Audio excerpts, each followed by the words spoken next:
We on. Word.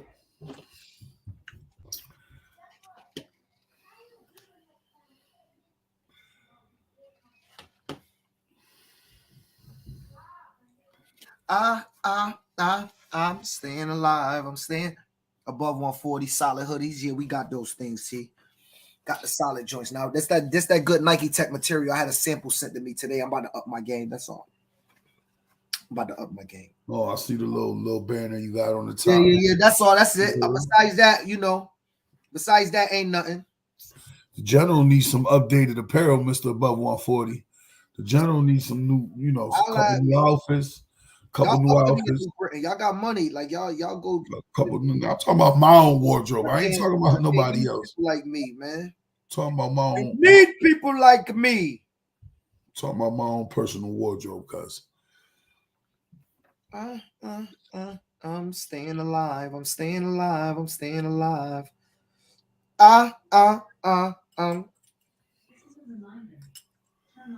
Alexa, stop. Yo, you ain't got the share on your Hold on. I did. Refresh.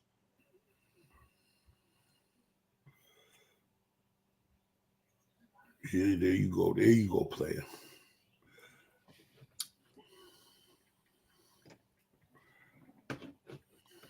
Welcome. Welcome one, welcome all. Boom,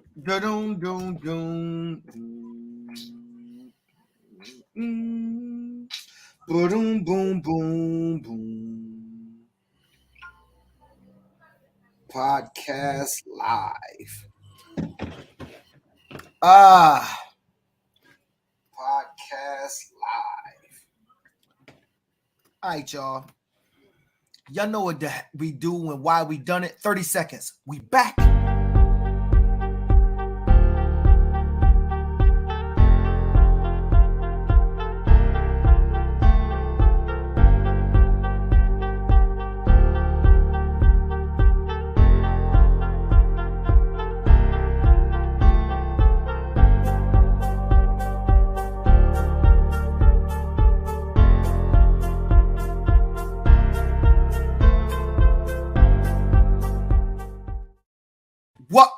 What up? It's your boy PH, aka the Prez, aka Mr. Where we at? Above 140. And we here, Mr. 860 Army. What's up? It's your boy Coach Career, the General, 860 Army. That's a shot at y'all 203 cats. Because we know it's going down. July 13th. I'm predicting the 860 sweep, T. I'm just giving the real, T. Laser, what up, Laser? Lazar, what up? What up, Cuddy? Laser on the tap in. Go ahead and like the podcast. Go ahead and like the podcast. I said go ahead and like the podcast. Do me a bigger favor. Go to the YouTube page and like the YouTube page. Subscribe. Help us out. Y'all do it to Shannon. Y'all do it to Nori. Y'all do it to $1 million worth of game. Please show us the same love. Like and subscribe, and it costs you nothing but a little bit of your time. Show us the same love y'all showed them. That's all we asking. The CT Youth Podcast Facebook page. If you could help us out, that would be great. I would greatly appreciate it. We would greatly appreciate it. Show us some love, man. Each one teach one, or something along the lines. Help a brother out. But Tito, I want to start this podcast off with Lewis says send a link. Lewis, I'm getting you the link right now, Lewis. Right now, Lewis, I'm getting you the link to our podcast page in here. And Lewis, I am posting it. Bang. Bang. Posting it 3 times. I'm posting it everywhere. Subscribe, please. Help us out. Tito, I want to start this podcast off, though, with something I saw on social media that I think is relevant. Great, is a great starting point for a discussion. By the way, behind me, y'all, it was a that's off. It was a good game. Give me a second.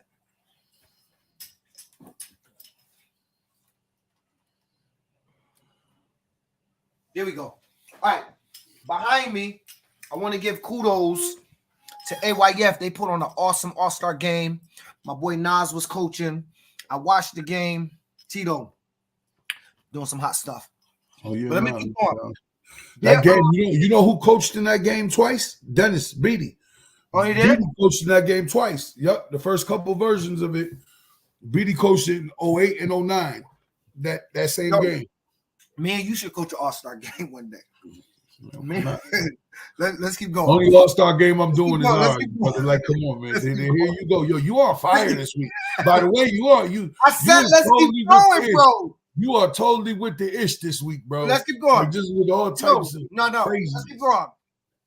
So, it was a post put up by the New England Youth Football Commissioner, well, the ex-New England Youth Football Commissioner, Don, right?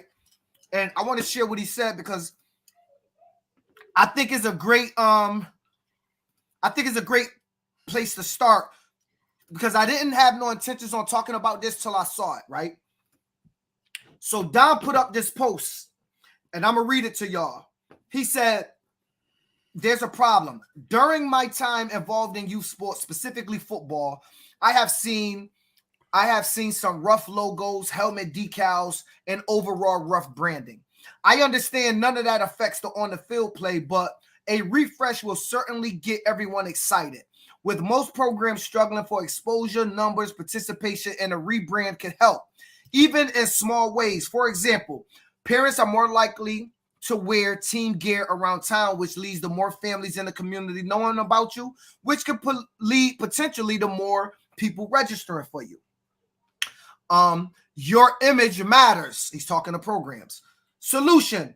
He said, reach out to him if you want to create some buzz for your program. He offering free rebranding.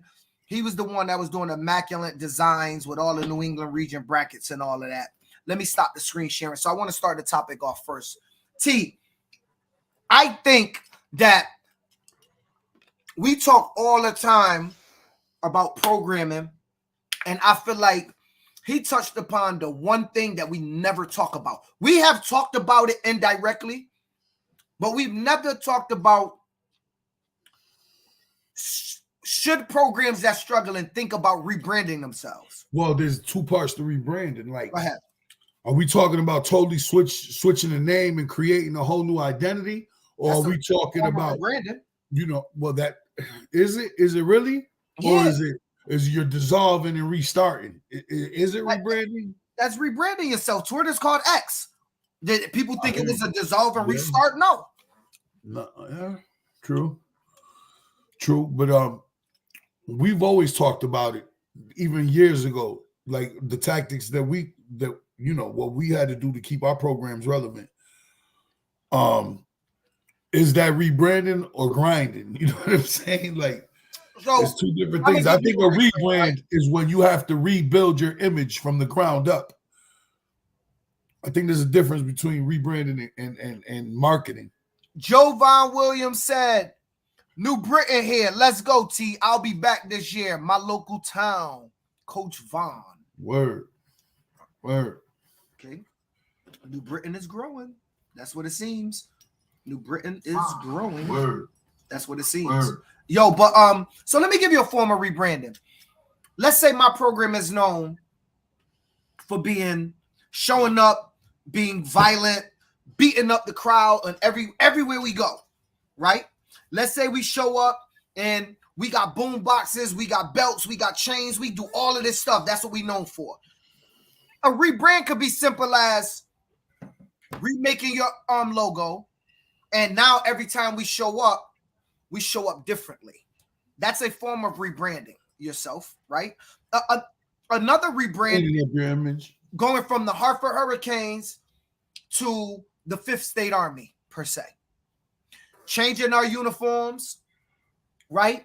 Changing our logo, changing our messaging, and starting fresh. Creating a culture of pride in the city of Hartford, with everybody in the city walking around wearing our gear. That's more what I think, and I didn't talk to Don. That's more what I think Don is talking about when he say rebranding, is a program that's struggling, wanting a little restart, and looking at the possibility of doing that. And we talk about that all the time too. There's very few people with the type of social media presence me and you have, and we've been on that wave since way back when. We was on the social media wave before it was even cool to do it. You know what I'm saying? That's how I built the East Hartford program. When I had it, was clearly just on social media and wearing always East Hartford stuff. People attached the Mustangs to me, and the program blew up quick. You get what I'm saying? Like, that's any program that's looking to rebrand or recreate themselves, you have to look at what you're doing on social media, all platforms, not just Facebook, all platforms. I think, and we can move on from this, but let me just say, I think more programs should consider rebranding themselves when they start to run into that patch. I think it'll be good for their community. It's good for a jumpstart of the kids. Kids like new stuff. Kids like change. Kids can adapt to that stuff. It's us adults that can't. And usually it's us adults that are more resistant to that change. Whereas it would definitely jumpstart some new things. Troy said, run your programs right. Hold your coaches and players and parents accountable for their actions. 100%. If you restart, you will change the image. You would have to make changes because it's a new program, but not rebrand the integrity of the program.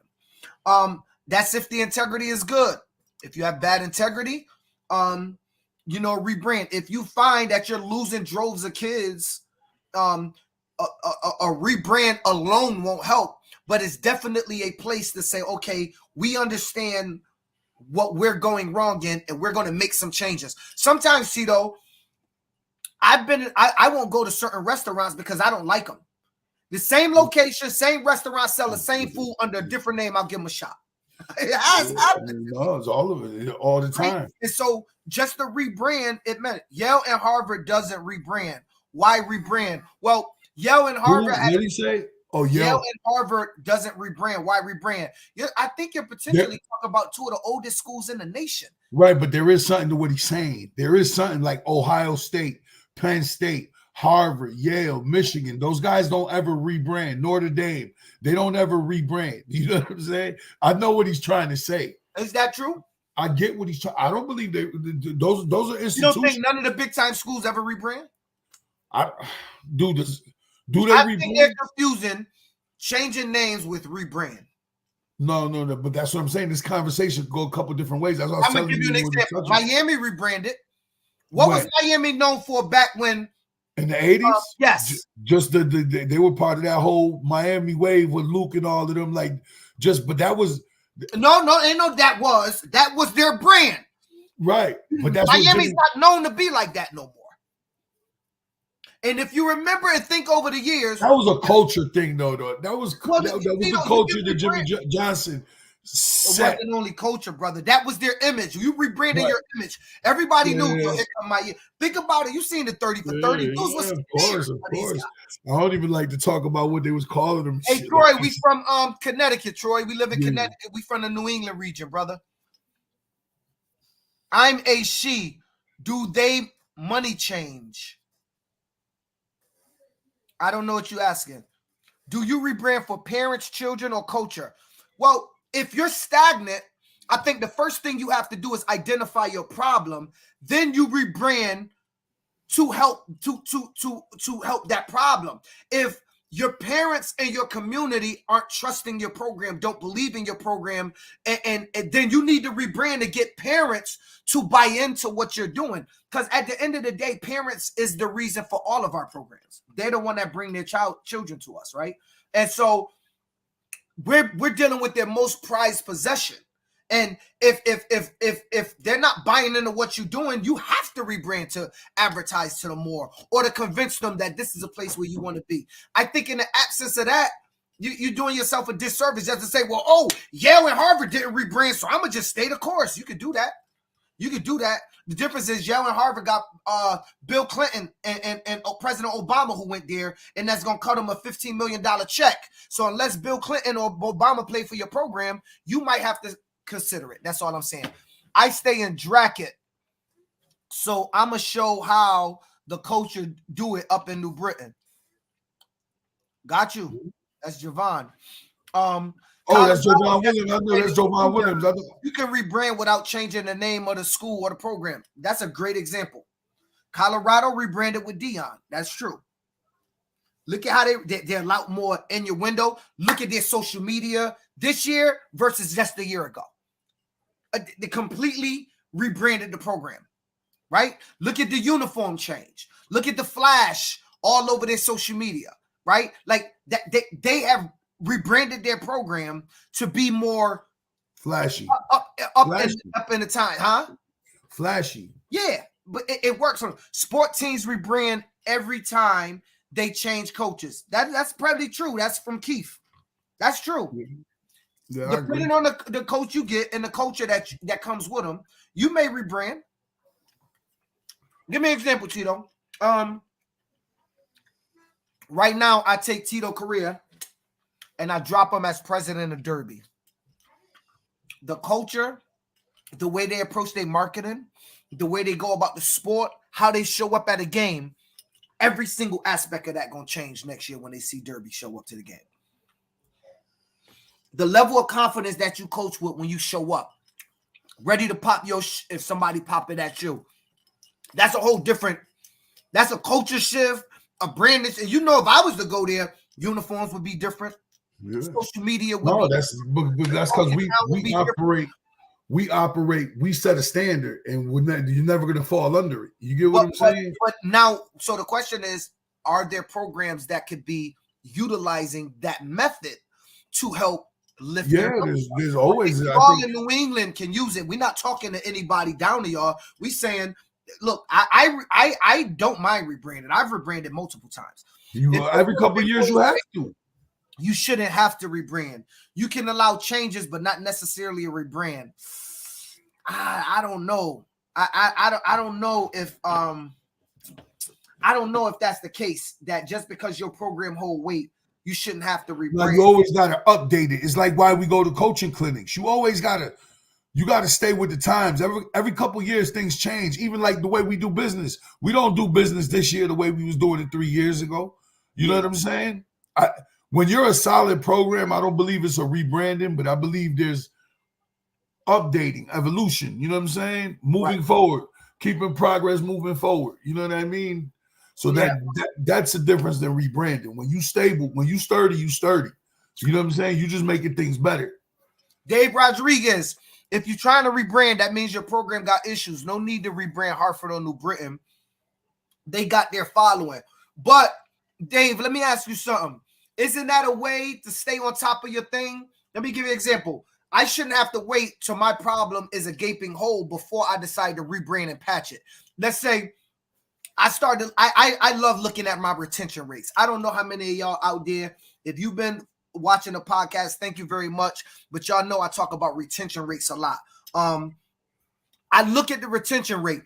If the Hurricanes retention rate is anywhere around 79 or under, that to me is a gaping hole, though the masses may not know because the numbers will still be there.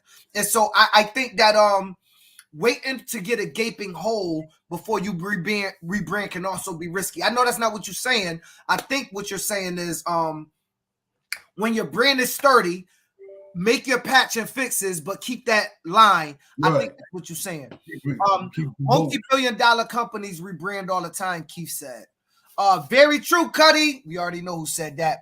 It is called in service to move forward and get better, not necessarily rebrand. I guess that could be true. Yeah, those are all good. That's true. That's all good. When you sturdy, you don't rebrand, you reinvent. Yeah, that's true. a good way of thinking about it, Wes. When you You know, Tito used to say all the time, the first person through the wall get the bloodiest. Maybe there's a new wall you turn to and bust that wall down, and you just reinvent it and do your own thing. Every program should consistently evolve. Every program should consistently evolve, I think, which is a form of rebranding. No program should be content being the same program year in and year out. I agree with that. I agree with Daniel O'Connor said, who is coaching 9U on the Canes this year?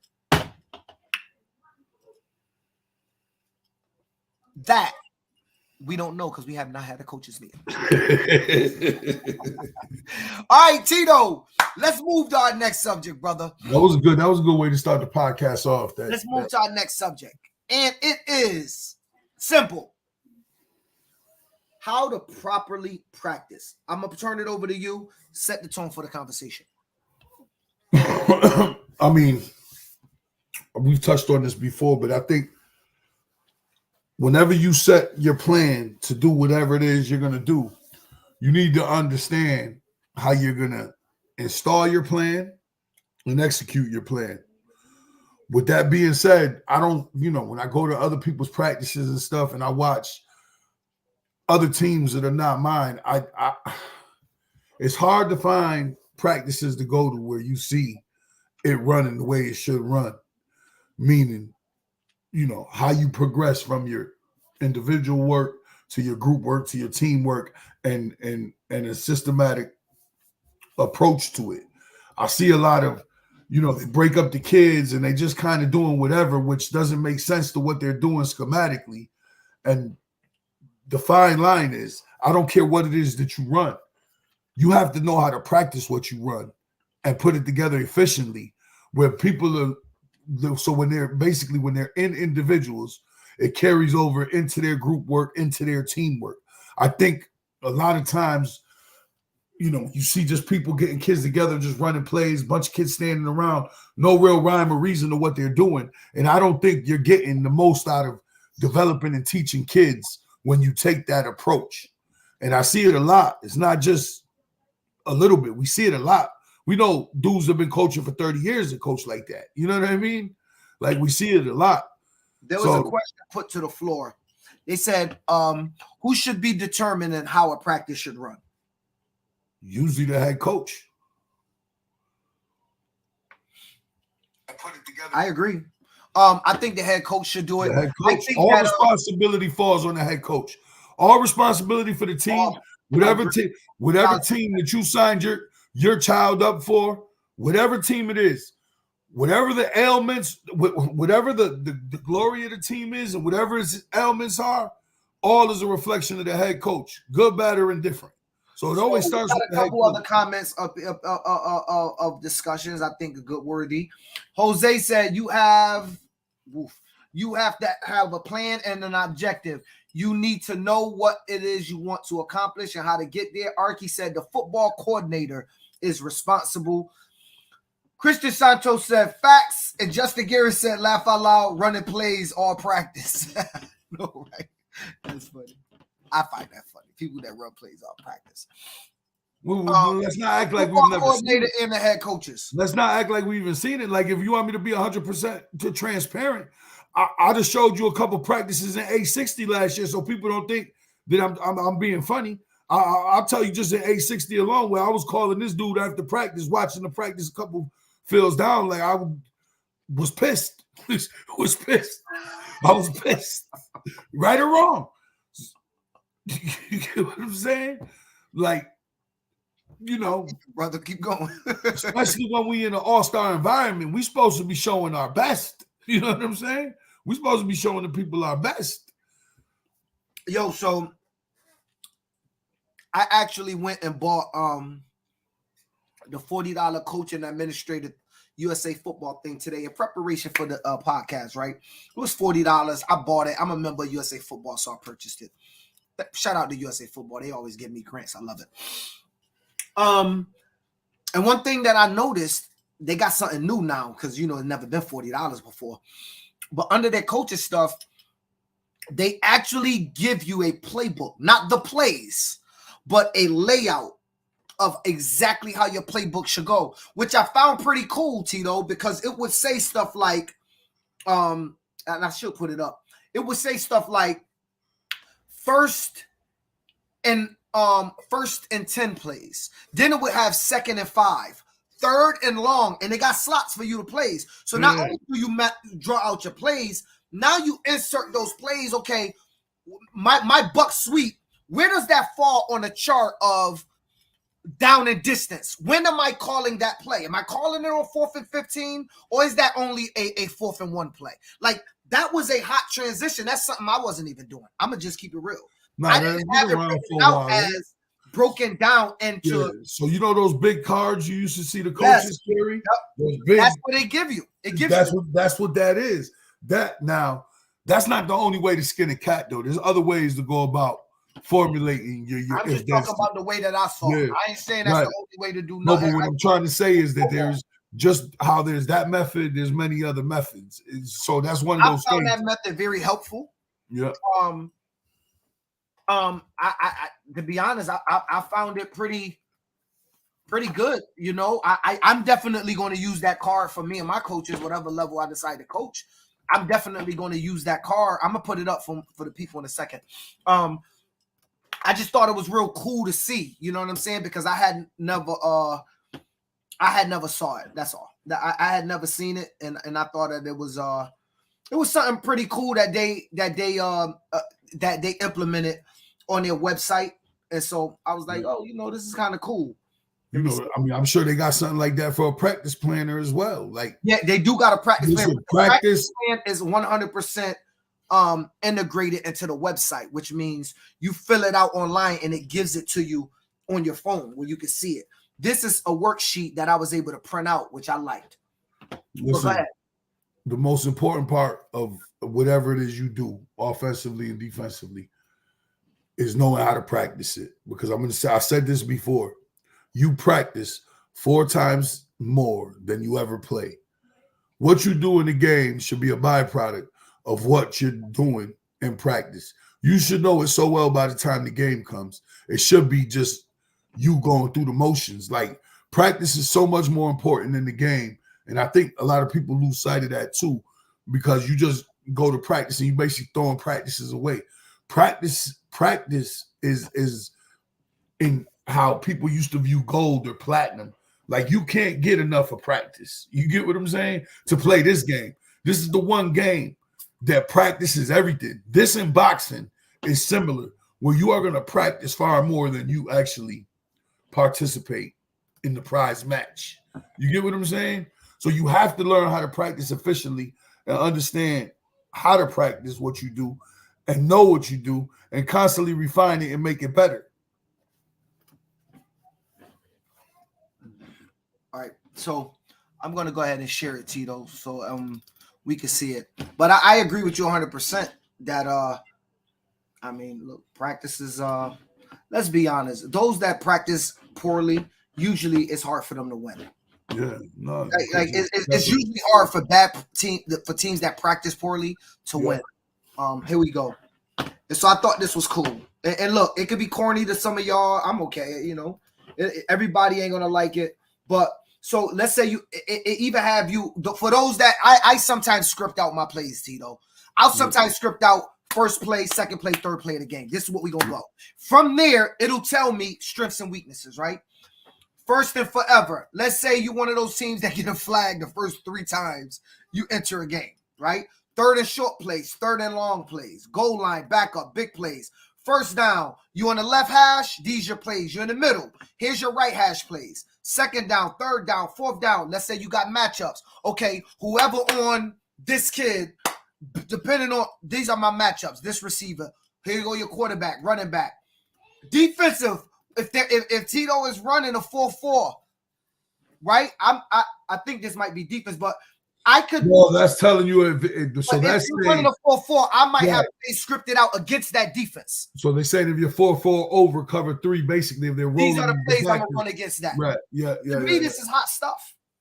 And then you even have your bread and butter, your best special plays, screens, trick plays. To me, I thought that this was pretty hot. I would definitely have anyone I'm coaching with have this. I am not a sponsor of USA Football. This is not an ad. I'm just telling y'all, I thought that was pretty dope. There's also a practice plan in it.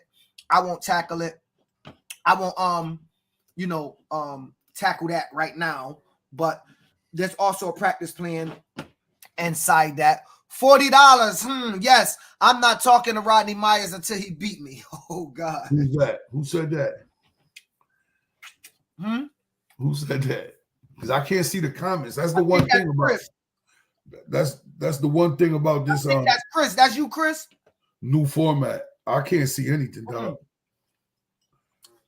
So everybody know, it just says Facebook user to us. We don't get to see all the time who's saying the comments. It just says Facebook user. So sometime it tell us, sometime it don't. Y'all don't know how to make a playbook is embarrassing. Okay, that's cool. We all entitled to our own opinions. That's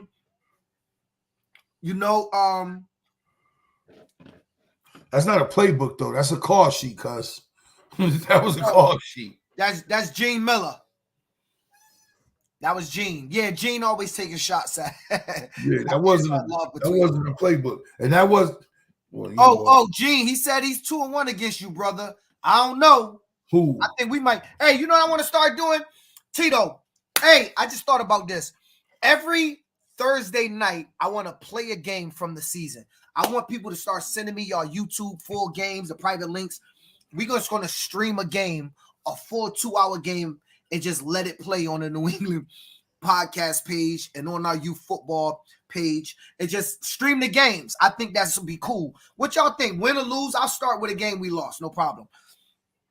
I'm a new parent to football, so whatever y'all say is golden to me until it's not. How do you engage and encourage newer parents to engage with this conversation? I feel transparency with new parents will keep the program alive. The children that's been playing forever, their parents can allow and will make children jump and leave. So, Tito, I think that's good. The moving that's a good question. Is what do parents look for before they join the program? But let's to get on this parent. Well, we should. I think. Hold on. I think we should present the question, and parents that are not having engaged. So here's the question, everybody. It's up on the screen. All right, people that haven't engaged, this is your time to engage. This is not for us. This is for whatever questions you got. We'll try to answer it to the best of our ability. It's not going to be, may not fit your circumstance, but we will answer it the best we can. At least I want to take a shot at it. I'm a new parent, so whatever y'all say is golden to me until it's not. How do you engage and encourage other parents to be engaged with this conversation? First things first, always feel free. The first thing I can tell parents is no question is a stupid question. Now, here's the thing. You're going to have people that know it all that would say, and this is just hypothetically, it ain't no shot, y'all. Like, oh, you guys don't know how to do a playbook, right? Boom. And then Tito go, that's a play sheet. It's not a playbook, right? So you're going to have people that may criticize the questions that you feel are dumb or the questions that you feel are new. Engage on any posts on our youth football platform. And also, on the very podcast, post a question. We'll ask it and put it out to the people. I want to hear from y'all, though. How do you encourage new parents to engage in these type of conversations? Is it cool for them to ask questions that you think are dumb without us in the community? You know, we clown a lot, right? So as soon as somebody asks something dumb, y'all, the vultures come out. But I still think it's a place where it's all fun and you shouldn't take it too serious, but you can get real serious answers.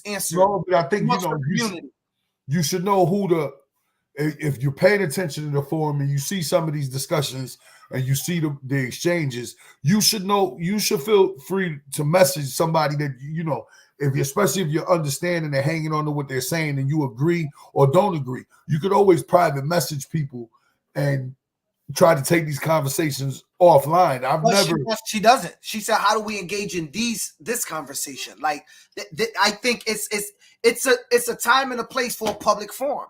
There should be public forums where parents can gather this information and get a wide range of views. And I think our forum is great for that. He said, Programs should be providing new members with a new member handbook that provides them with detailed information.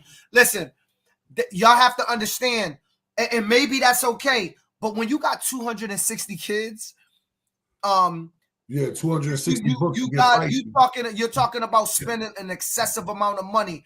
What I would tell, I'll tell you what I do. It's not the right way, it's my way, right? In August, I have a massive parent meeting at the gate where everybody get to ask questions. The new parents usually don't ask many questions. Some do. I'm gonna tell you why though. They're new. They don't feel comfortable talking in front of everybody, and so what end up happening is they get to listen to all the other questions. Usually, that answers their questions, and then I make myself available for one-on-one conversation. I think that's a great way, and then we have those multiple times throughout the summer, right? I think that's the best way to welcome somebody. The handbook and all of that stuff to me is that's an old way of engaging parents. I think parents nowadays want to look you in your eye, engage with you personally, see who they dealing with, understand, like they said, transparency. This is what we practice. This is what it is. We don't got nothing else, right? This is where we at. We don't have no lights on Thursdays. We can't practice on Thursdays. I'm straight up. I'm honest about our resources, and I'm honest about our limitations. And I'll always ask any parent to engage the situation to help make it better. I.e., I get parents go, y'all don't got no gym for the cheerleaders to practice in? No, we do not. We would love to. We do not. But if you know how to help, please call me. 1-800, help me get a gym. Like that. That's how I engage personally, but I'll let you go. A PDF handbook is free. True. That's true. If you want to. It's true. I mean, a handbook's not a bad idea. It's just if you, some of us, some of us, I'm not technically inclined to be knowing how to, load up Excel sheets and do all of that. Like, I mean, what she's talking about, or I don't get his name. We make ourselves talking about just doing a PDF and just emailing it out. Yeah. No, I mean that's not a bad idea. It's not a bad idea. It's not a bad idea because you get their emails when they register the kids. So, I mean, to put some little brain power behind that's not a terrible idea. I mean, that's doable. You're not wasting money on books and pamphlets and all of that. You're just hitting a button. I mean, some teams have mobile apps, team coaches and parents that use the app and do group messaging. That's what we do. Some of our parents use Spawn. Some of them use Remind. Some of them use another app. And I break them up and let them know who their team moms is. They all jump into those chats. I feed the information to the team moms who feed it to their parents and they bring it back. So we try to streamline the information because if I'm sending it out to 260 people, I'm not going to be able to answer all the questions. That's, again, it's not a right or wrong way. It's just the way that I'm just giving an example. I'm sure there's other ways. Let's read some. Parent involvement, easy things to like fundraise, allow parents to have some input on fundraising. Parents, when parents are included in the decisions, they are more likely to stay and be involved. 100%. Love that answer. That is true. I'm the type of parent, I want books, meetings, texts, anything that the program is willing to give. True. Somebody said the Game Changer app is really great as well. You have some parents that are engaged like that. You also have some parents in my situation there. I never meet the parents, Tito. And so you get it both ways. Now, I do organizational emails and I have my in-person meetings, but my org emails are streamlined. To be honest, being in IT and really engaging people and knowing social media trends, most people don't engage with information you give them a month out to remember. I try to keep it within 2 weeks, unless we're talking about nationals, because that trip you got to plan for massive. Yes, but information throughout the year, I try to concentrate on at most a 2 week out. Here's what our picture look like in the next 2 weeks. Specifically this week, this is what it might look like next week. Outside, look, something's going to happen, but we're not going to discuss it because I think it's cool to streamline information and give it to them in bits. Just the way that I operate is not a right or wrong. Again, it's a lot of programs doing a lot of good things. That's just my own way of doing it. it's not like a right or wrong, like I said. I mean, I think these days it's easier to get your message out with all the different platforms there is too. So I mean, if people really want to be in the know, it's easy to get a hold of it. You could get a hold of anybody these days. It's like you just can. There's 1,000 ways to get a hold of people, especially if you really need to be in the know. Oh, that was Kaz Young. Sorry, Kaz. I have to look on social media. Shamir said parents want to be involved. It's not the program's job to make parents participate or communicate. No disrespect to any parent, but I went to all meetings that was mandatory for parents, and the lack of parents the first week was horrible. Just speaking from what she seen. It's true. I have the meetings. And you have 260 kids and maybe 30 parents there. And then the second week, parents come, and you know what they'll say, Tito? You have bad communication. Yeah, you didn't tell me. You have bad communication skills. What up, Matt? What up, Matt? Matt Kennedy on the check-in. You have bad communication skills, so that's what is going to be said in the event that those things happen. Little disclaimer. I know a lot of y'all are tuned in to hear this breaking news. So you better give them your breaking news, cuz. With that being said, let's continue with our conversation. But I'm just saying, I think that I can count on one hand how many parents I have at games. That's Pudge DeRocha. That's sad.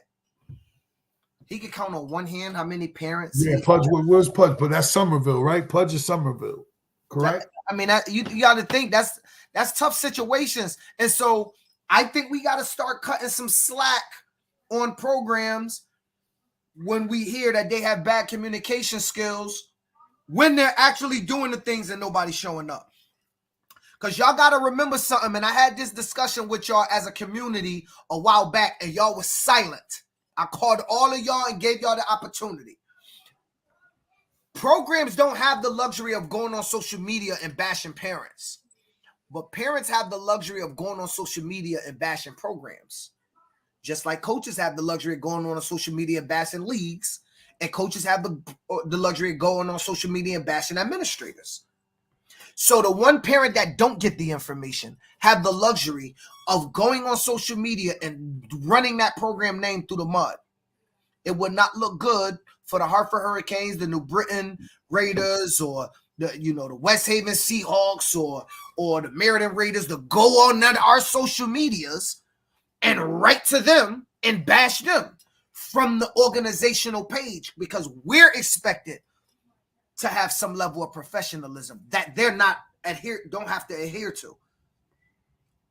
So in that instance, when you see these things, community, take it a grain of salt before y'all just jump on and go, ooh, look at Tito. New Britain got bad communication skills. Look what they're saying about him. Wonder if that one parent might be the problem. And yeah, they're going to jump to you. You're going to take them because the son is stud. But just be conscious about that. Because a lot of times that's the problem. Those parents aren't engaging. The engaging parents usually give you a couple tries before they leave. The ones that's locked in with you usually go, yo, Tito, you messing up, bro. You got to get it together. Round 2, Tito, you messing up, bro. You got to get it together. Tito, dog, I told you messing up. And then they're out. And those parents don't even got to take the social media because you know and I know and I know and you know why I'm leaving. It's the ones that you end up just driving off and they get left behind because of that. No great program can be great without fully involved parents that understand what true volunteer work is and are willing to stay and be positive for the long haul. DeRocha said, I coach games where the team I'm playing has a full stand and my kids, 5 parents and 2 are coaches. I've never had it that bad, Paul. I don't know what's going on in Somerville. That's tough. That's one parent against the world. What happens when it's an entire league of parents against the program? I've seen that. That happens. That's true too. That happens often. That's true. We see it all the time where a whole wave of people to leave. That happens often. Listen, now let's be honest. There's power in numbers. When you see over and over, right? When you see over and over that it's an abundance of parents saying the same thing over and over and over and over, as a parent in the program, that should alarm you. No more than if I was going to join the league and program after program after program after program after program are telling me the league is going to be going bad and we need to get out, we need to go, I don't need to be there. I would have pause in providing access to my youth in that league, right? And so obviously that should be that's not what I'm talking about, though. I was talking about the one-offs. Fact said, Jose, you know that I know that's why I'm leaving, Phil. Jose, stay, man. Make it better. Is it the parents or the program? Well, I mean, if you got, well, it really depends. Listen, you have had some programs beef out with a coach. The coach leave and 30 parents follow the coach. They don't got a problem with the program. They just love the coach, so they want to follow the coach. That don't mean the program got a problem. That mean they like the coach and they want to follow the coach. We can't always equate losing players to bad programming. Doesn't mean that the program don't have stuff they need to look at and correct, but every situation where kids leave a program in droves don't always equate bad programming. That's all I mean. That's what I was talking about. Per se, you know what I'm saying?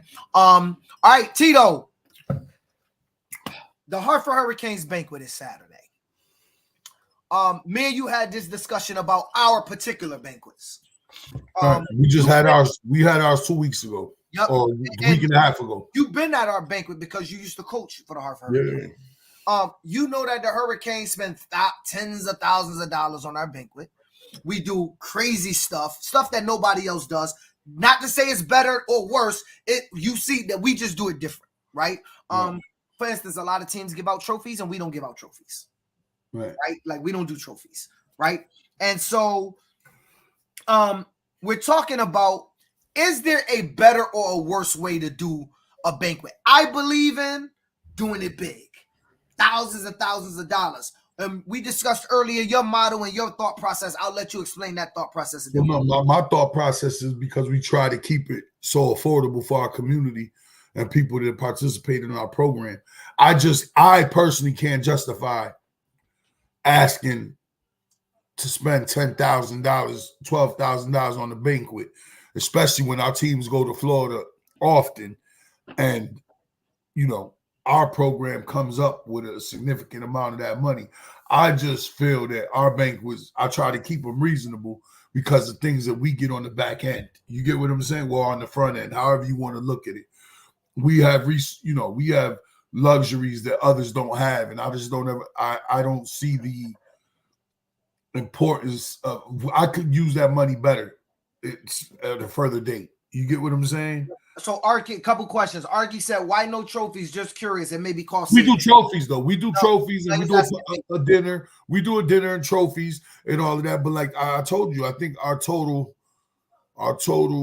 bill was, because we used the gym at the Powell building, was probably $700, $800, something like that. I think he was asking me why we don't do trophies. My motto and my perception. Look, I'm not gonna criticize y'all. Y'all can criticize me if y'all want. I don't really give a shit. But I'm gonna tell you, I don't believe in participation trophies. We ain't winning no national championship. You ain't getting no trophy. Case closed. I don't believe in participation trophies. Participation trophy is, hey, you participated for the Hartford Hurricanes. Here go a trophy for just signing up.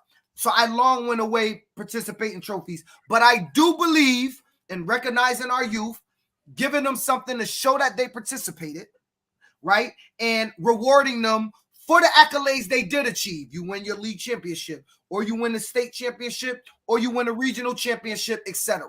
So we just do it different, but we don't do trophies unless you get over a 90% GPA. We do awards and trophies for those that get over a 90% GPA. We give trophies out to Coach of the Year. We give trophies out to Volunteer of the Year. But other than that, you will not see any trophies at the Hurricane banquet. Meriden Raiders go crazy. I think after a long season, parents and kids deserve that special event, said Chris. True, Chris.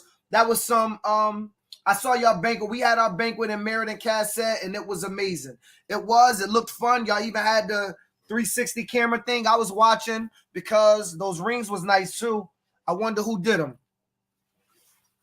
Oh, it was above 140. Okay, Tito, keep going. Back to you, brother. I'm sorry. Shameless plug. No, I'm just saying. I understand both ways. For us, I don't believe it makes sense, but that we kind of do it by the team. So like Briseño does it a little bigger than I do it. They all do it different. So you're willing to invest that money. I think the money's better served for us somewhere else down the stretch, and that's just my opinion. Lewis said most kids don't care about fancy; they care about the hardware. True, but on the other hand, Lewis, a lot of kids get that trophy handed to their parents, and they just run around a banquet playing around. They don't really care about it no more. Right. One thing I like about fancy on your mantle. One thing I do like about fancy banquets, though, depending on where you go, if you go to a place like an AquaTurf, you is gonna eat right. You're gonna eat right. For sure. That's true. You're gonna eat right. That's true. That's true. Yeah, you will eat well. Way too much money for a banquet, said Dave Rodriguez. Hey Dave, so I'm okay. Let me see how I'm gonna say this. You know what? I'm close to getting out the game, so I'm gonna give y'all a game. So it's more about the parents. Lewis, explain what you mean by it's more about the parents. I don't know what that means. All right, so Tito, if you remember, Tito, the Hurricanes used to run commercials, BET, MTV, ABC Family, all around the Hartford area using Comcast. I used to Thursday nights. They would drop your commercial on Thursday nights. I would choose the days I want the commercials to drop, and people be telling me, "Yo, I'm watching BET. I just seen your commercial, right?" And I used to get 10,000 flyers, from the club flyers, the same ones I used to get. The club flyers. The club flyers. We would I used to stand outside schools and ping it off. And so I used to have to put them in 25 packs. Like if we was busting down work, in East Hartford, I used to have to put them in 25 packs and deliver the 25 packs to each of the schools, depending on the classrooms and kids. Like you had to do all of this at home. So like 3 of us doing it. So I'm gonna tell you how I got to the big banquet. So I was spending marketing dollars like crazy on commercials, on flyers. The time and investment to go hand in hand. Then something dawned on me. I could use my banquet and the way I reward children as a way to market my program so I can sit home and allow hundreds of kids to go to school and market free for me in the program. And we no longer have to spend that money on commercials. When you got a kid in a school with a varsity jacket, with a starter jacket, with a hoodie, with a ring, with a necklace, with a medal, with something that's going to go, I want one of those.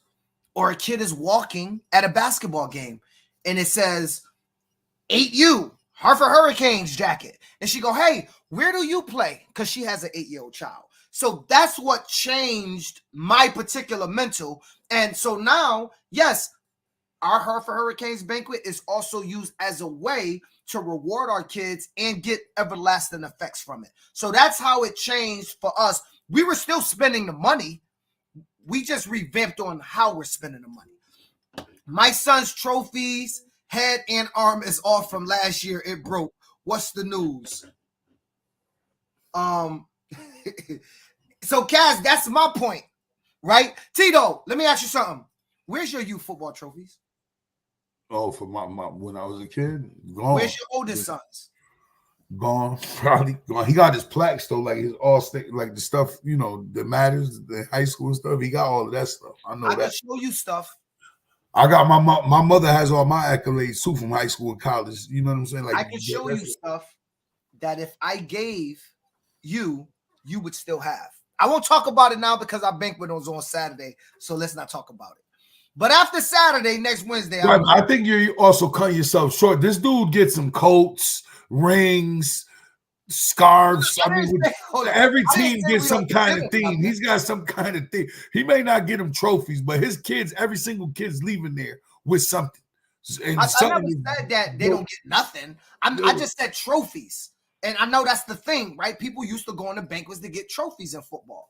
And a long time ago, somebody came to me. I don't even know who it is. And they was like, yo, we had this discussion. I used to give out trophies, and we had a discussion about trophies. And they was and by the way, we don't do MVPs either. We don't do MVPs, best offensive player, defensive player, etc. I'm okay with anybody that recognize children for anything. If it's deserved and you want to do it, cool. I don't believe you need. I think when little Johnny run for a touchdown and the whole crowd go running after him, jumping up and down and grabbing him, and snatch his helmet off, and he get that high, because you know that's the high, right? He get that feeling. He's been rewarded, Tito. But nobody ever reward the guard, Tito, that you taught to pull and bury that DN as he go through. Your line coach will. Tito, you will. Man, damn good block when we watch that huddle film. The crowd never says anything to him, but the running back get the accolades when, honestly, he probably ran untouched because the blocking scheme was so good. To me, I don't need to double reward that kid. Not that is a problem. He's rewarded. Everybody know who your dog is. He's rewarded. Everybody know. They slap him on his helmet all day. After the game, he can't leave without everybody saying, yo, damn, that was a good run. I love it. He deserved it. She deserved it, if whatever they doing. But how do the guard get rewarded? And everybody out there, I asked this question before on the podcast, I'm going to ask. Have anyone, and I blew the pooch on the All-Star game last year. I won't this year, but let me say this. Has anyone out there this year, let's be honest, gave their MVP trophy to the guard or the center or the tackle?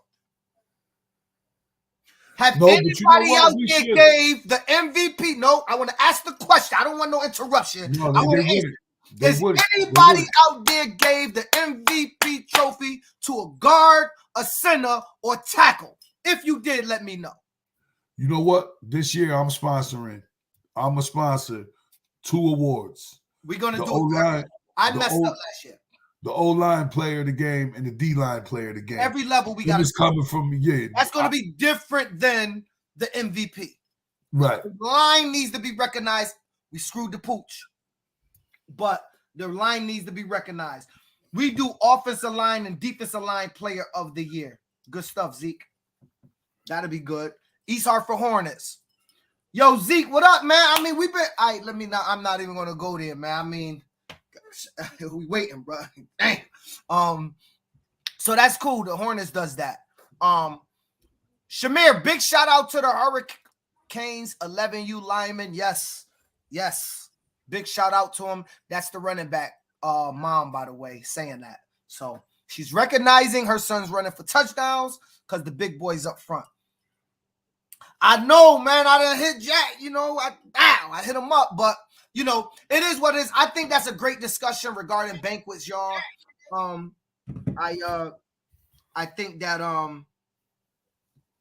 I don't think it's a right or a wrong way, but me and Tito was talking about my banquet and his, and you know, he y'all saw the picture of him handing out trophies back in 15? Yeah, 15. I was 15. Handing out trophies at our banquet. You know, Sam said, why is Tito handing out trophies at the Hurricanes banquet? Bro, first of all, people went crazy over that picture. Let's clarify the picture. I sent Phil a picture just to show how young we was just 10 years ago and how time flies. First of all, I know this man over 20 years.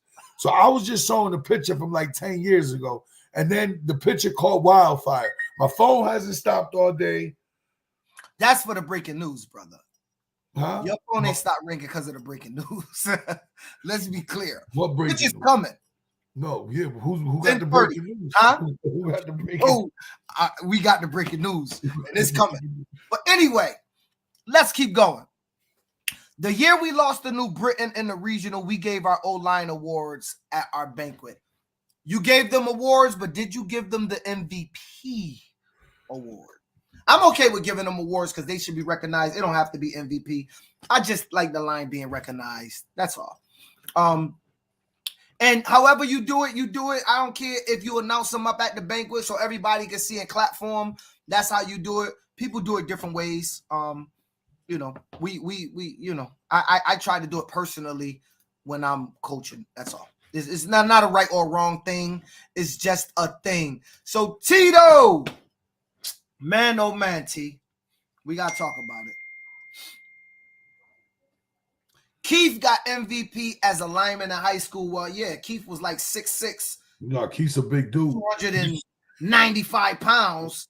Plus, he played at Rutgers. Like, of course, he got the MVP. You talking about Keith, your boy Keith Brown, right? Yeah. Nah, he played at Rutgers. Yolanda, that's cheating. All right, Tito, we got to talk about this. So the culture in football we have attacked. Coach Larry always felt like we attacking the youth football community. So let's talk about. We have to talk about the basketball side. Jesus Christ, hold on. Don't ask me how, y'all. It's too hot out here, brother. I got mosquito flying in my house in February. I ain't never seen nothing like that in my life. All right. So, T, the basketball culture. What we're looking at is the fight that took place between New Haven high school basketball team, I think it was Career, and a Bridgeport basketball team. What team was Bridgeport? Do you remember? That's Harding, I believe. Harding. That's Harding and Career. Career from New Haven. I seen a kid get knocked out right here. No, there's a whole, but let's there's so many problems with that whole thing. Like I said, the problem with sports these days is everybody's got a say in it now. Everybody gets to look at this. This, I think, was you know what? Let me say this, parents. Look at this. And just look how many people that have nothing to do with the teams that are in the mix of this thing. Look how many, those aren't players. Those aren't students. Those are dudes that were in attendance at the game. I had on the purple hoodie. I was at the game on Career bench. Played for them in high school. For some reason, it was always back and forth with us in Bridgeport schools, especially Hardin and Bassick. I never had a problem with Hartford schools like Weaver and Capital Prep. They was always respectful. Something got to change. That's because us at Hartford, we are just some very, very respectful people, and we do not engage in that type of activity. I'm just messing with y'all. Okay. Lord, this had to be Bridgeport because the Elm has SROs. All right, let me say this to the parents out there in the football community. And if you out there in basketball, we play both sports. And I think I saw Kia said this.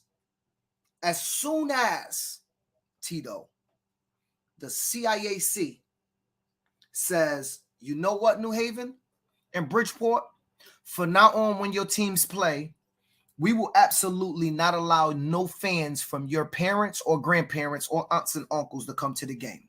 And you know the first thing that's going to come out of the community mouth when they do that, right? They're going to say you're picking on the minority schools. So we have to ask everybody, because we did it in football, so basketball community, don't get emotional. Sometimes, Tito, we have to get in the mirror and we have to say, what is it that we're doing personally that's making these people make these decisions that's different than the decisions they're making in other communities? It's not always someone's picking on you, dog. Stuff like this is an embarrassment. And you know what? The thing is, I know that somebody just said they never had a problem when they came to Hartford, but stuff like this affects Hartford. It affects New Britain. You muted, Tito. Nobody can hear you. There was a time in the 90s. I remember when Hartford High and Weaver was the same thing. The games had to be at 3:30 with no fans, right? Wasn't it like that in basketball in the 90s? Not during my tenure. I'm pretty sure in the 90s there was a point. We wasn't no competition when. And I was just saying, basketball. People wasn't no competition when we played in basketball nor football. There was like straight season. Bro, there was a time, is what I'm saying, that those games used to have to be at 3:30. But I remember vaguely that there was not when Canbyland was there. Nah, I'm talking about right after that when I was in high school. Y'all dudes is older than me. UCAS is old. When I was there, we owned Weaver. Right. Football, basketball, UCAS is older than me, bro. Matter of fact, I think Weaver students went half the day at Hartford High. We owned them so much, but keep going. There was a time that what Kia's talking about has happened in Hartford, and this is what's gonna have to happen here. Those games are having to play with no fans. Yo, it's not even the kids fighting. Look in the melee, bro. Look at that. You don't see no jerseys and stuff in there. Yo, there's a kid. Hold on, let me stop. Hold on. Look, there's a kid, and this is crazy. Oh, he dropped him. That was a man. You see that? I'm about to say this. There's a kid. I want everybody to see this. In front of this hoodie, there's number 13. There's a kid that's gonna walk up. I'm gonna show it to y'all slow. See this kid right here? Yep.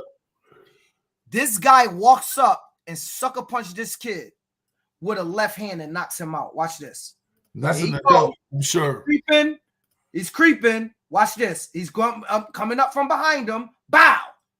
Knocked a kid out. He's not even a player. Right. That's craziness, dog. Knocked a kid out. Walked up on a player from behind and sucker punch and knock a kid out. Like, yo, we have to. They said it was Bridgeport parents running out. Listen. If I'm gonna tell y'all back then, when my little brother was in high school, Rocket playing football, if something like this happened, my mother dead to this day, but I would have wanted my mother to run out. My mother was a fragile old black lady, dog. She was short, she was thin. I would have wanted my mother to run out the gym. I don't want my mother engaging in nothing like this. It's not corny to be running in the situations like this. Like, you should be running. You should be grabbing your child and getting out of there. Because I'm going to tell you right now, there's a lot of parents, y'all, that would have watched their 13-year-old, number 13, not 13-year-old, that would have watched their son get dropped like that, and they would have pulled out the burner and shot somebody. Because everybody not about to sit there and watch their kid get knocked out from somebody else. I don't know if that's a grown man or not. A spectator. He didn't have a uniform. From a spectator, that's better. Right. Everybody didn't have a uniform. If somebody take out a gun and start shooting people, the first thing everybody gonna say is the guy with the gun is stupid. Listen, everybody can't take the sight of watching a kid get knocked out. You have to understand, it's a lot. That could trigger some things in some people's mind. I can't take it. My biggest fear in life, and I say this all the time, is somebody forcing me to have to throw my life away because they messed with my kids or my wife. Just like, I don't care what they threaten me with. If they're not in the picture, I never have to throw my life away. And that type of stuff, people will be willing to throw their life away because of stuff like that. And thank God, I just thank God, no, it was no shooting, because I'm gonna be honest. It's Black History Month, and I'm gonna tell you, I have been doing some digging, right? So I've been watching a lot of things and reading a lot, because, you know, I should be doing it all year. I'm not about to act like I'm the Black History guru. I'm not. But too many of our Black mothers and minority and women of color mothers are burying their children for situations like this over sports. And I told y'all this, and I'm going to say it again. I don't know if y'all know this, but on the ID channel, there's a show, and it's called Under the Lights. Tito, I'm gonna put it up. It's on the ID channel, and it's called Murder Under the Lights, Friday Night Lights. TV. This is not a show, Tito. This is not nobody shooting a cast. This is not, you know, Bill Bellamy playing a role. This is real life situations in which football games have often resulted in the death of people being murdered due to football games. Not at football games all the time. But just think about that. Think about how you got enough, you have enough of stuff to come up with a show called Murder Under the Lights. And now what does this look like when y'all see this? It looked like football is a violent sport. That's us, Tito. And I say us because we're in the football community. That's us allowing people to paint the sport like this because we doing a lot of sucker shit in youth football and in high school football. So obviously basketball, the basketball world too. Basketball too. At some point, we can't keep blaming everybody else. It's us, man. It's like we said it a couple weeks ago. It's us. We can't figure out to get it right with each other. Like that's supposed to be a high school basketball game, competitive spirit. You know what I'm saying? Like that's the most professional, just healthy prior to. That's the most professional type of game prior to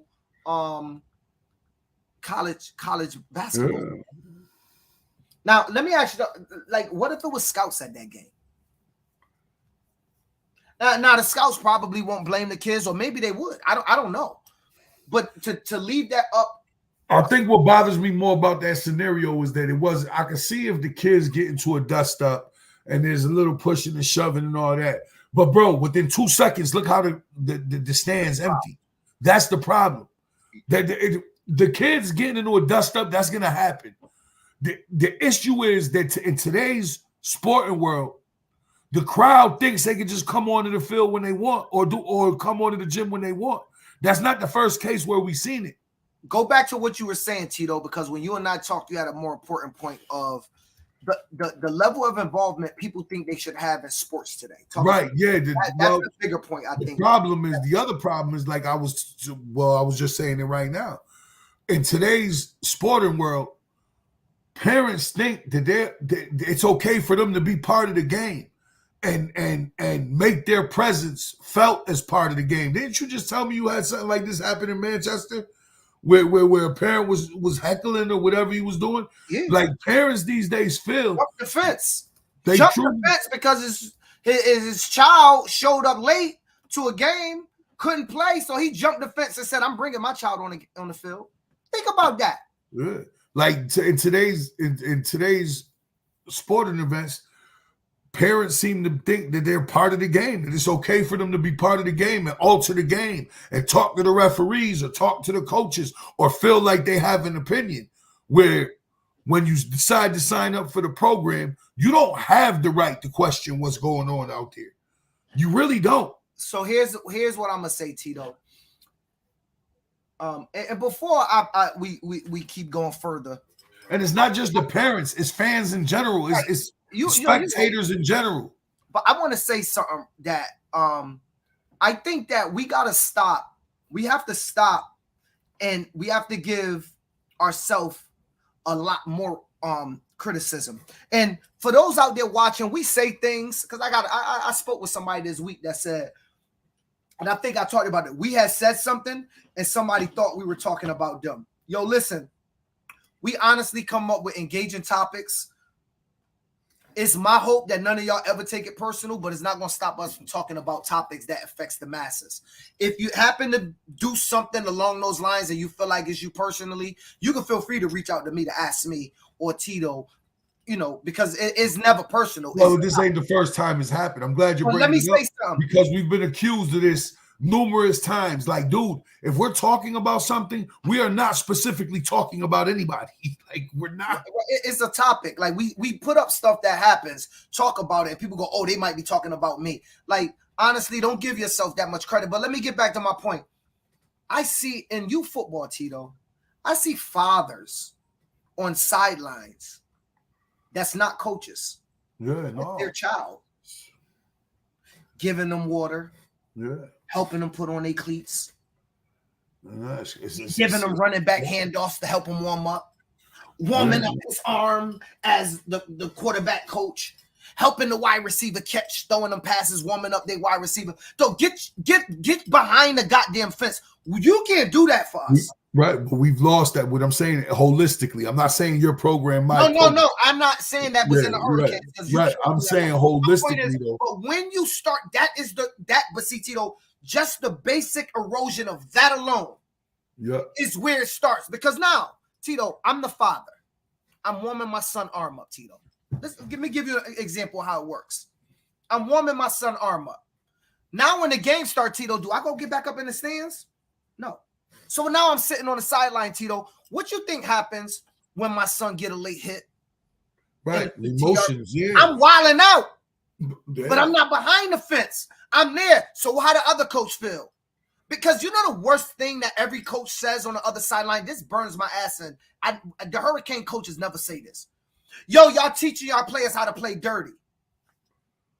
Like, what? How is it that y'all realize you can't tell a kid, hey, go in there and twist his ankle and break it when you're hitting them, though? Like, there is dirty tactics you can teach players. But teaching a team of players how to play dirty, a late hit is not dirty. It's called a late hit, and it's a 15-yard penalty. It's actually in the game. Now, don't nobody say hit late. Who wants the 15-yard penalty? But when it happens, Tito, and they call the flag, that's the play. The play is called personal foul or whatever it's called, the refs call it. They hit the kid late. They throw a flag, 15-yard penalty. They'll move the ball up. You get in the huddle, Tito, and let's play football. We need not to allow the little small act things of parents into the game if you don't want to allow the big things in the game, Tito. Because although just letting them do that small thing on the sideline seem minute, once you go there, where does it stop? And there's far too many people that feel they have the right to affect these games. Clearly, we just saw a case in point of it, but it's not only happening just in football. It's a societal problem at this point. Society feels, people feel they have the right to interfere with games, and they got the right to question coaches, and they got the right to question referees, and it's just not the case. And eventually what's going to happen is what you're seeing. We're not going to be able to get referees. We're not going to be able to get basketball referees, football referees. We're not going to be able to get the EMTs that help at these things, because as soon as people really start feeling they're not safe, you know how that goes. I'm going to read some comments. So it said, it costs the taxpayers citizens, but if it keeps our children safe, close the ish down and only allow the children to play. I'm running on the floor 4 miles with or without the heat. True. Somebody dying if it was my son. See? I ain't making it up. I'm telling you. Trust me. And people need to understand, these people aren't being malicious. You don't have the right to question where somebody takes it. That's where people seem to forget about this whole thing. If something goes down, you don't have the right to say, oh, he overreacted. You don't know what type of person you're dealing with. You don't have the right to say, oh, you shouldn't have took it there. No. People are going to take it how they take it. And that's what the thing that people seem to forget. When you go jump out the window, you lost the right to say anything about where he takes it or what he does. And that's just the bottom line. That's true. Did y'all share this post yet? I did. We did. We shared it in the New England Youth football chat room. If you're not a member, join that. I did not share it publicly. I shared it in the chat room, though, because it was sent to me. Do you discipline a child that plays dirty if the league isn't against it, if it's a dirty play? A late hit is not a dirty play. Like, that's my point. I don't think if I'm running at Tito and Tito get the ball off and I hit him, y'all feel like it's late. You got to remember, this stuff is happening in split seconds to 12 and 11 and 13-year-olds. Right? And Tito hit, and Tito kid clobbers the Hurricane quarterback. He throws it. They clobber him. They call it a late hit. No, I don't expect Tito to discipline that kid when they get back to the field. Me personally. Right, but if you have a grip on your team and understand your team, you know if one of your kids is acting inappropriately and is out of control. Like, right, if you know the temperament of your kids, you know when your kids is when one of them is with the nonsense. You know what I'm saying? You absolutely know, and it's your job as the leader of that team to make sure he understands you ain't going to be acting like that here. That is a coaching thing. That has nothing to do, kids are going to act up. They're going to do that. It's as you as a coach, how are you going to handle that kid? What are you going to do to set the precedent that he can't be acting like that? Hold on, Tito. Only way to stop this type of behavior is to close the gym, but that sets a crazy precedence moving forward. If you knew that it would allow your child to come home safe, would you care? If you knew that you can't watch your kid's game, but it will 100% guarantee their safety, would you care? I mean, you have of course I would. Children, high school basketball players out. My biggest problem running off the stands, walking up behind I'm saying. That's the cupping them, knocking home out.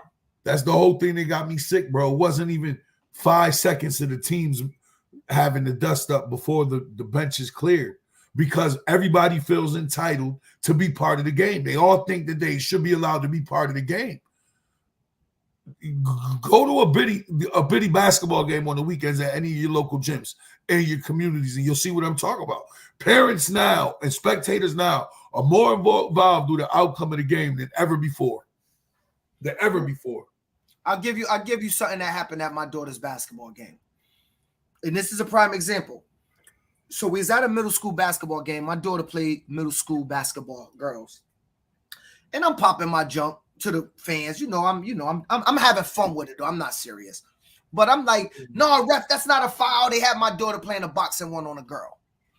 A girl was nice. She got game. No shot. So we had to play a boxing one on her. Now, Valady is fast. My daughter's a track star, so she's... It started interrupting the little girl's game. Little girl stopped playing. Didn't want to run down. Kept getting mad, pushing my daughter. They broke it up. They thought they was about to fight. I said, keep playing. You do what I say. Keep playing. That's what I'm saying to my daughter. I ain't talking to nobody, child. I don't believe in talking to people, children, in youth sports. I will talk to my child. So they called the foul on my daughter. I'm like, ref, that's not a foul. So the father stood up to the other little girl.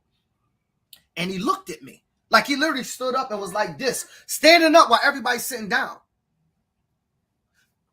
At that point, I didn't like what he did. And so I said, yo, what you looking at? Now it's quiet. They like, oh my God. I say, yo, what you looking at? He go, that wasn't a foul. I go, no, you think it was a foul. I don't have to agree with you. He was like, psh. I said, man, sit your ass down. Now, probably I went too far with that comment. Of course, but I was frustrated at that time because we're two well, adult men. You was being that dude right now. Tito, we're adult men. I never said one word. I didn't even know where her father was. I never said a word to her father. I never said a word to her. I said, ref, that's not a foul. You call foul on my daughter. Ref, I think she's playing good defense. So he said, what you say? I said, sit down. He sat down, whatever. I know he felt some type of way. I felt some type of way too. After the game, Tito, I walked by the man. I never said nothing. I could have walked by him, stared at him in his eye, and just shit popped off. But I didn't do that. You know what I'm saying? That's not what I did. So I'm here to say this, man, that we have a duty, me, myself, because my program last year was involved in some situations that I'm not proud of as a president. So I don't say y'all. I'm talking about us, all of us. We all have a duty to be responsible for the culture that we're creating in our sports. I'm talking to basketball because we already beat the football thing to a head, right? We already beat the football thing to a head. So I'm talking basketball now. We have a duty to, hey, I just came back on a trip. We have a duty to do better. I'm getting something crazy happened, y'all. Never mind. I think we have a duty to correct our behaviors. Let me say that. Tito, we need to go to the next topic. Last topic of the night. I want everybody to engage in this topic. I'm going to share my screen with everybody. I think this is an important topic. If you're in high school football, you would like this topic. Y'all see what it's about. Let's talk high school football for a second. These are the Connecticut commitments. that showed up on a CT Insider, everybody. Look at these. I'm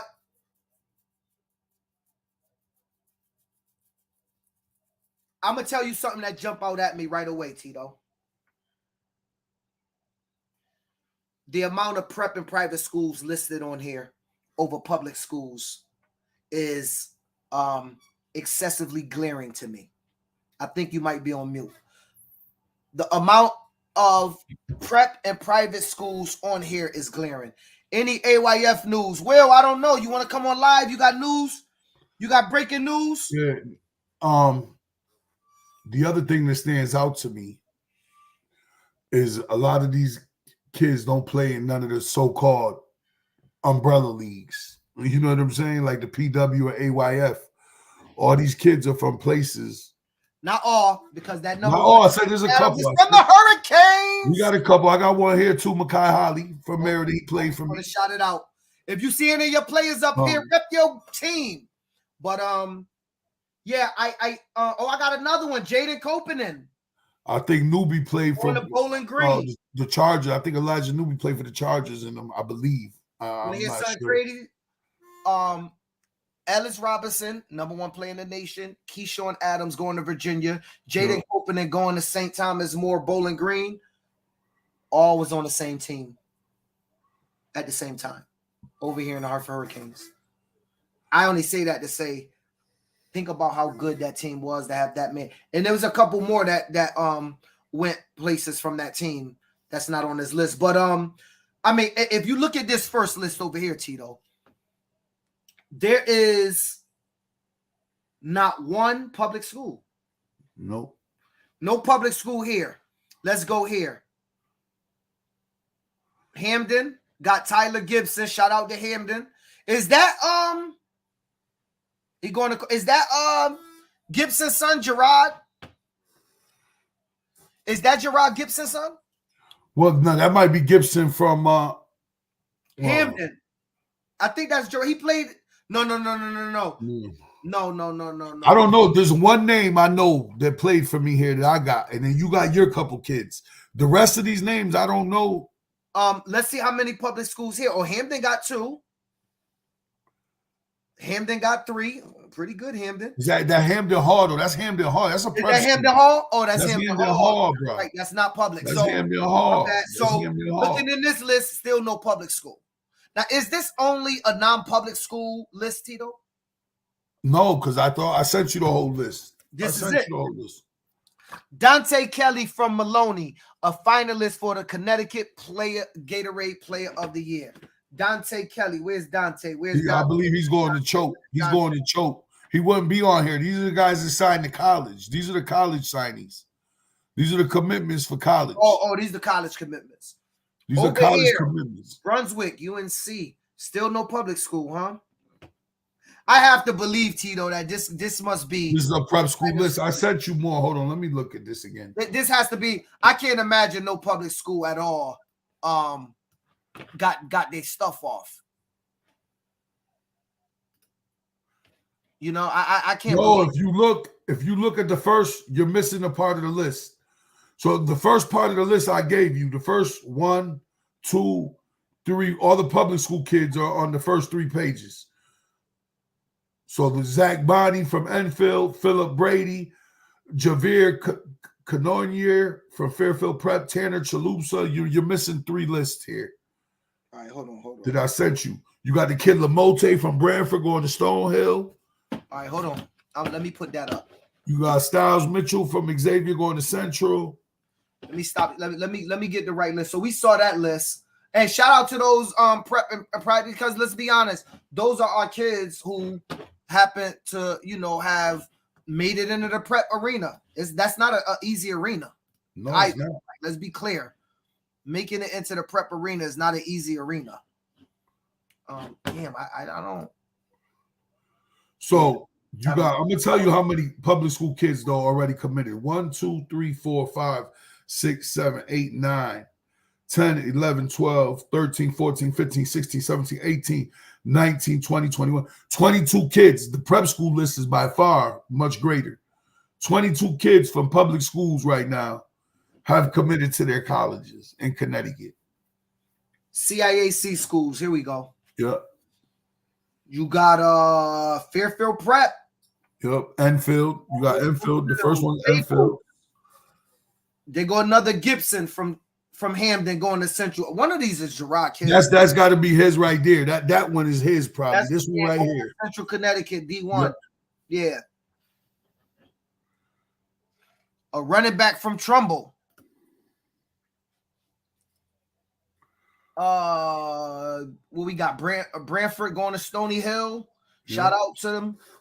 Richie Lang, linebacker. Xavier Maris. Just announced today. Let me add this. Our boy DJ announced from Windsor. We got an announcement from Windsor going to Assumption College. Shout out to DJ. He was on our 2019 team playing with Elijah Darity and Darian and Corey and that whole crew. Let's see what we got. Styles Mitchell from Xavier going to CCSU. Jonathan Morris going to Fairfield Prep. From Fairfield Prep going to UConn. Shout out to UConn. Connor, wide receiver, D-back, going to Williams College. Where's Williams College located? Williams is in either Mass or Providence. Williams is a good school. It's like Wesleyan and all of them. It's like one of them type schools. You got to be show academic promise. George Papak. Can't say the rest of it. AIC. Rocket started his career off at quarterback, running the option at AIC. Sam Petrosino, DB, Staples. He's headed to Trinity College. He's headed to Hartford, ladies and gentlemen. Shout out to Sam. I understand. Trinity just plays like 8 games and the season is over because they're called the small Ivies. They're like the big Ivies. They only play their regular season and then one play 2 or whatever. You only finish by your ranking, so you play a 10-game season. Yeah, and then you finish by your record. I never understood that. Cooper Simons, linebacker, from Pumperog, going to RPI. Pumperog. Oh, Pumperog. Shout out to Pumperog. Yo. I gotta check off. I'm gonna hit you right after. All right, sound good. All right, player. Messing with the all right. And then we got Caleb Smith from Staples going to UConn. Shout out to Caleb going to UConn. Caleb headed to UConn. If y'all know any of them players, shout them out. I don't know any of those players, man. I don't know many of them, or if any at all. But let me stop sharing. All right, y'all. Tito just checked off. Let me close this.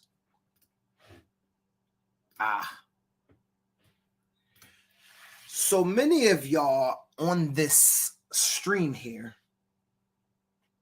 wanted to hear some breaking news. And with Tito getting off, unfortunately, he got off because we cannot break the breaking news. So if you was here just to hear the breaking news and not here to hear the podcast, I am sorry. I hope we gave you good content tonight, because it's not our goal to lead anyone astray. But the breaking news is coming. It's going to come. Okay? That's what we do. We break the news. Oh, I want to say this. New England Region Pop Warner has announced they have a new VRD. So New England got a new VRD. I don't think I met the young man at all. It's his name is Rodney Joyner from Derby. Rodney Joyner from Derby. Wish you a good stint in Pop Warner. I hope all goes well in New England Pop Warner and everything, everything works out well, and all of that stuff. But we hope to see y'all next Wednesday. We hope everything goes well. We hope all of that. And at the end of the podcast, I'm going to play the intro. I don't really got a word of the day, except I love my favorite line. It says, stop complaining about your friends that don't support you, because strangers is going to make you rich. Mr. Above 140. Hot. I met a boy today. That's me. So fine. If you know, tap in, share the post. It's your boy PH, aka The Press, aka Mr. Above 140. Come to my town and get with me. She love I'm around. It's not about the amount of talent you have. It's 100% about the work ethic. Ask your coach or anybody that's been doing this. Hot. I met a boy today. So fine. Why is it? And they gonna say, oh, yeah, that's illegal. Cut this. Cut it out. All you coaches out there, cut it out. Because that's BS.